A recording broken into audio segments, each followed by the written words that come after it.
সাম্প্রতিক সময়ে বিএনপি তৃণমূল নেতাকর্মীরা নানা কারণে সমালোচনার মুখে পড়েছে।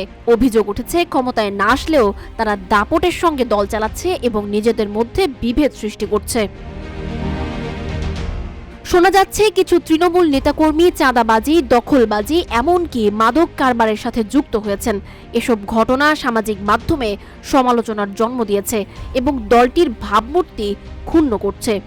এদিকে বিএনপির ভারপ্রাপ্ত চেয়ারপারসন তারেক রহমান দলের নেতাকর্মীদের উদ্দেশ্যে কঠোর বার্তা দিয়েছেন। তিনি জানিয়েছেন, জনগণের বিপক্ষে কাজ করলে এর পরিণতি হবে ভয়াবহ।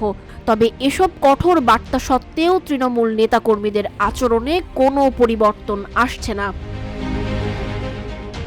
রাজনৈতিক বিশ্লেষকদের মতে বিএনপি দীর্ঘদিন ধরে সরকারের শাসনাধীন অত্যাচার সহ্য করে এসেছে, কিন্তু এখন তাদের কিছু নেতাকর্মীর অতি উৎসাহে দলের মধ্যে ভাঙন দেখা যাচ্ছে। এই অভিযোগের বিরুদ্ধে বিএনপির কেন্দ্রীয় নেতারা সাংগঠনিক পদক্ষেপ নিচ্ছেন, তবে তৃণমূলের কিছু নেতার বিরুদ্ধে অভিযোগ উপেক্ষিত হচ্ছে না।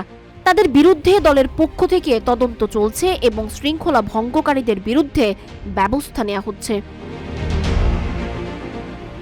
সম্প্রতি দেশের বিভিন্ন স্থানে বিএনপি নেতাকর্মীদের মধ্যে সংঘর্ষের ঘটনা ঘটেছে। জামালপুর, নোয়াখালী, কুমিল্লা এবং গাজীপুরে ঘটে এমন সংঘর্ষগুলি দলের জন্য বিরাট মাথা ব্যথা হয়ে দাঁড়িয়েছে।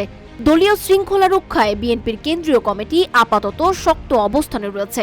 বিএনপির সহদপ্তর সম্পাদক মোহাম্মদ তাইফুল ইসলাম টিপু বলেন, দলীয় শৃঙ্খলা বজায় রাখতে অপরাধীদের বিরুদ্ধে ব্যবস্থা নেওয়া হচ্ছে। এছাড়া বিএনপির স্থায়ী কমিটির সদস্য গয়েশ্বর চন্দ্র রায়ও এ বিষয়ে জানিয়েছেন, দলের ভাবমূর্তি ক্ষুণ্ণকারীদের বিরুদ্ধে দল কোনো ছাড় দেবে না। দলীয় শৃঙ্খলা ফিরিয়ে আনার জন্য বিএনপির নেতারা বেশ কিছু নেতাকে বহিষ্কার এবং অব্যাহতি দিয়েছেন। যেমন জামালপুর, নোয়াখালী এবং ঢাকার বিভিন্ন এলাকায় অভিযুক্ত নেতাদের বিরুদ্ধে ব্যবস্থা নেওয়া হয়েছে। এছাড়া ঢাকা মহানগর দক্ষিণ বিএনপির শৃঙ্খলা বজায় রাখতে বেশ কিছু পদক্ষেপ নিয়েছে। বিএনপির নেতাদের বিরুদ্ধে চাঁদাবাজি ও অন্যান্য অপরাধের অভিযোগ উঠলেও দলীয় শৃঙ্খলা বজায় রাখতে তারা প্রতিশ্রুতিবদ্ধ। অতএব দলীয় শৃঙ্খলা প্রতিষ্ঠা এবং ভবিষ্যতে আরও সুনিশ্চিত নেতৃত্ব গঠনের জন্য বিএনপির শীর্ষ নেতৃত্ব কঠোর পদক্ষেপ নিচ্ছে। তবে দলের তৃণমূল স্তরে অস্থিরতা এবং নেতিবাচক প্রভাব আগামী জাতীয় সংসদ নির্বাচনে কী প্রভাব ফেলবে তা এখনও স্পষ্ট নয়।